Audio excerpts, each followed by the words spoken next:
اسلام میں اعلیٰ اخلاق اپنانے، گھروں میں بھی اور معاشرے میں بھی، اپنوں سے بھی اور غیروں سے بھی اچھے اخلاق کا مظاہرہ کرنے کی جتنی تعلیم دی گئی ہے، کسی اور مذہب میں اس تفصیل سے ان کا بیان نہیں کیا گیا۔ حسن اخلاق کی اعلیٰ ترین مثال ہمارے پیارے نبی صلی اللہ علیہ وسلم کی ہے۔ آپ صلی اللہ علیہ وسلم اخلاق کے اعلیٰ ترین معیار پر فائز تھے، جس کی گواہی خود اللہ تعالیٰ نے ان الفاظ میں دی کہ اِنَّکَ لَعَلیٰ خُلُقٍ عظیم۔ آپ صلی اللہ علیہ وسلم نے اپنی امت کو بھی مختلف مواقع پر بار بار اخلاق کے اعلیٰ معیاروں کو حاصل کرنے پر زور دیا ہے۔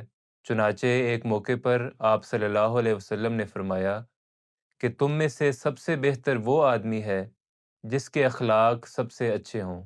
پھر فرمایا کہ مومنوں میں ایمانی اعتبار سے اکمل وہ ہیں جن کے اخلاق اچھے ہیں۔ اسی طرح ایک موقع پر آپ صلی اللہ علیہ وسلم نے فرمایا کہ تم میں سے وہ مجھے زیادہ پیارے ہیں جو اخلاق میں نہایت اچھے ہیں۔